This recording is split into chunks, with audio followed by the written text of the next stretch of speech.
1, 2, 3, 4.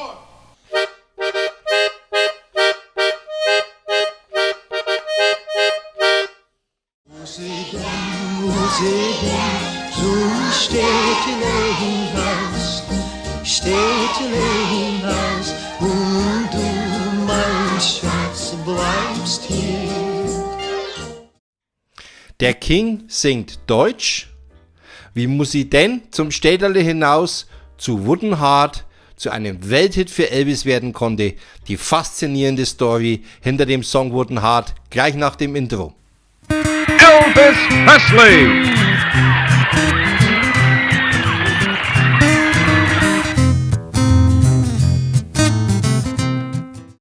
Herzlich willkommen, liebe Freunde, zu einer neuen Ausgabe von In Vinyl Veritas Elvis, und heute wollen wir einmal wieder uns mit einem Song beschäftigen, die Hintergrundgeschichte zu einem Song etwas näher beleuchten, der vor allem in Deutschland super bekannt und berühmt wurde. Nichts hat die deutschen Elvis-Fans mehr gefreut, als 1960 Elvis Presley zum ersten Mal in deutscher Sprache sang.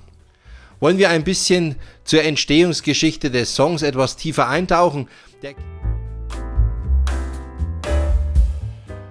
Der King leistete von 1958 bis 1960 seinen Wehrdienst ab und den größten Teil davon in Deutschland, wie wir alle wissen.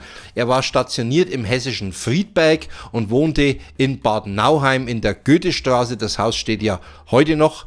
Ja, und dort kam Elvis wohl in Berührung mit einem deutschen Volkslied, wahrscheinlich auch mit mehreren Volksliedern. Dazu muss man wissen, dass in den 1950er Jahren noch Volkslieder wesentlich präsenter in den Köpfen der Menschen waren und noch viel mehr gesungen wurden, als sie das heute gesungen werden. Bedauerlicherweise, wie ich anfügen möchte. Und so hat Elvis wohl das Volkslied von Friedrich Silcher, Muss i denn zum Städterle hinaus, irgendwo in Deutschland gehört.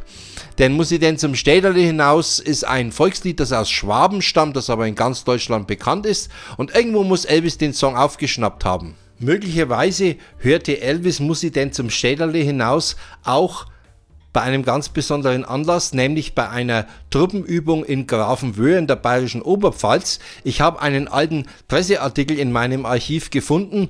Damals hat ein Journalist versucht, an Elvis heranzukommen, hat es tatsächlich geschafft, hat mit ihm gesprochen. Das Interview wurde in einem typischen bayerischen Wirtshaus durchgeführt und vielleicht, reine Spekulation jetzt, erklang dort auch das Lied Muss i denn zum Städterle hinaus. Wie dem auch sei, Elvis kannte diesen Song und Elvis wollte diesen Song verwenden in seinem neuen Film G.I. Blues, der 1960 gedreht wurde. Gee, I want to see Elvis in his new picture. Gee, I wouldn't miss it. It's Elvis's first since he came out of the army. Gee, I can hardly wait. What's the name of the picture? Gee, wait a minute. I'll ask Elvis. G.I. Blues. Gee, I hope you like it. Nun suchte man nicht nur einen Song, ein Lied, das dazu passt, also idealerweise ein deutsches Lied, sondern man brauchte auch ein entsprechendes Arrangement dazu. Und so kam es, dass der deutsche Bandleader Bert Kaempfert, der gerade erst in den USA den Durchbruch schaffte mit seiner Single Wonderland by Night, einem gigantischen Trompetensolo,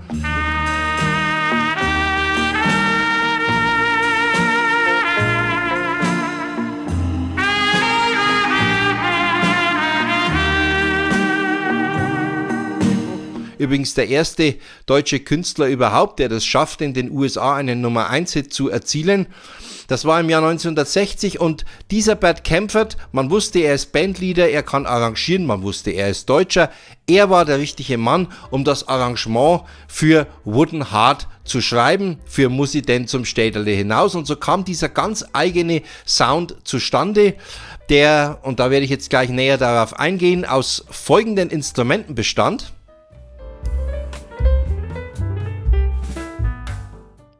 Ja, ihr habt es gesehen, das Akkordeon, ich habe mich selber daran versucht, gerade am Anfang. Natürlich ist eine Tuba dabei, das große Blechblasinstrument, typisch auch für bayerische Blasmusik, kann man sagen. Und es ist ein Tambourin mit dabei, Ja, und eine Gitarre ist noch mit dabei. Das ist eigentlich alles, was man hört. Und dieses sehr schlichte Arrangement, das mir sehr gut gefällt, weil es eigentlich perfekt zu dem Song auch passt, auch zu einem deutschen Volkslied gut passt, das hat Bert Kaempfert verfasst. Und interessanterweise hat Bert Kaempfert selber eine Fassung von Wooden Heart eingespielt, die er im amerikanischen Stil gemacht hat. Also das wissen nur die wenigsten. Bert Kaempfert hat selbst Wooden Heart als Single veröffentlicht im Dixieland-Stil. Und bevor wir jetzt weiter bei Elvis einsteigen, hören wir uns diese Fassung mal an. Bert Kaempfert, Wooden Heart.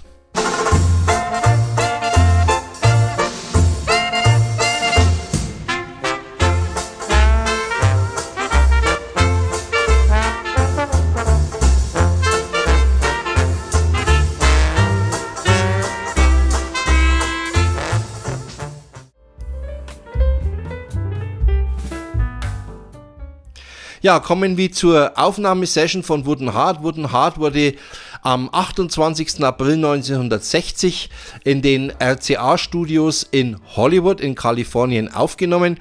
Die Aufnahmen zum Soundtrack zu G.I. Blues zogen sich von April bis Juli hin. Das, wenn man sich mal überlegt, in späteren Jahren wurden Elvis-Soundtracks oft an einem einzigen Tag aufgenommen. Und hier hatte man verschiedene Etappen. Das zeigt, wie wichtig man das Ganze noch nahm und wie man auch hier ein qualitativ hochwertiges Produkt mit dem Soundtrack zu G.I. Blues abliefern wollte, was auch gelang, denn das Album war ja ein weltweiter Erfolg, eines der meistverkauften Alben von Elvis Presley überhaupt und natürlich eine ganz klare Nummer 1 in den Albumcharts. Also am 28. April ging Elvis ins Studio und er nahm insgesamt 4 Takes auf. Davon ging der erste Take gleich komplett durch. Er ist eigentlich fast perfekt, eine Kleinigkeit stimmt nicht ganz, aber ansonsten ist er perfekt. Dann kam der Take 2. Der Take 2 wurde abgebrochen, ging nur wenige Takte, war ein Fehler drin. Und dann kam der Take 3 und dieser Take 3 ist insofern besonders schön auch für uns Elvis-Fans, für uns deutsche Elvis-Fans. Die Zuschauer aus anderen Ländern, die jetzt zuschauen mögen, mir ein bisschen nachsehen, dass ich jetzt hier ein bisschen das Deutsche so betone.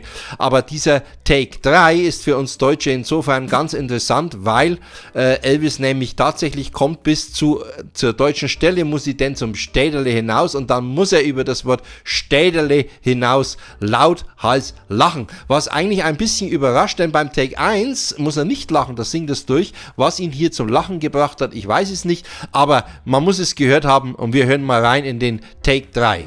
Wo sie denn, schon steht allein im Haus. Oh, steht allein im Haus.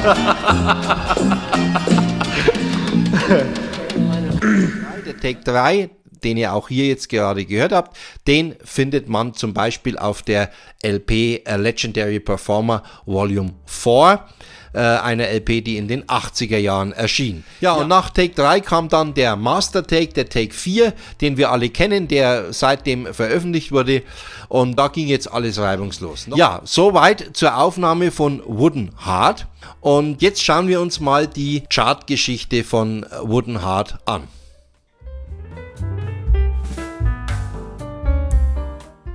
Zunächst mal ist interessant, dass Wooden Heart als Single in Deutschland veröffentlicht wurde. Eigentlich logisch und klar. Dort erreichte der Song Platz 2. Wooden Heart wurde aber auch in England als Single veröffentlicht und erreichte dort Platz 1. Während in Deutschland etwa 400.000 Exemplare über den Ladentisch gingen, waren es in Großbritannien 500.000. Den Engländern hat der Song noch besser gefallen als den Deutschen offensichtlich. Ja, und aber natürlich war in beiden Ländern der Song sehr erfolgreich. Er war auch in Südafrika sehr erfolgreich, in den Niederlanden sehr erfolgreich. Jetzt werdet ihr euch fragen, was ist mit den USA? Ja, die USA haben den Song als Single zunächst überhaupt nicht veröffentlicht. Man konnte sich nicht vorstellen, dass ein Lied, wo Deutsch drin gesungen wird, wenn auch nur ein kleiner Teil, dass das in Amerika überhaupt ein Erfolg ist. Auch der ganze Sound, dieser mit Tuba und Akkordeon, RCA dachte, das wird ein berühmter Griff ins Klo und hat den Song nicht als Single veröffentlicht, was sich als Fehler herausstellte. Erst 4 Jahre später, 1964, so mehr aus der Not geboren, verbannte man Wooden Heart auf die B-Seite der Single Ain't That Loving You Baby, die übrigens auch ein Überbleibsel aus den 50er Jahren war, aus 1958. Also es war so ein bisschen das ungeliebte Kind und entsprechend kam der Song auch mit 4-jähriger Verspätung nicht in die Hot 100 hinein. Aber das, denke ich, kann man leicht erklären.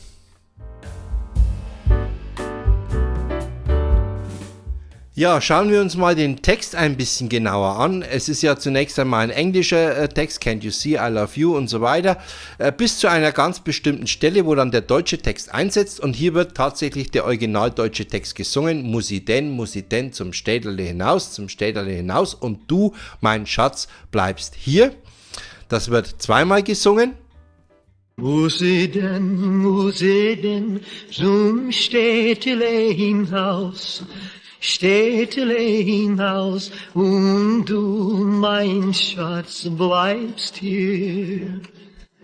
Muss ich denn zum Städterle hinaus und du, mein Schatz, bleibst hier. Und dann kommt eine interessante Passage, wo ich mich immer gerätselt habe, was singt er hier eigentlich? Sei mir gut, sei mir wie du wirklich sollst, und dann nochmal auf Englisch, 'cause I don't have a wooden heart. Sei mir gut,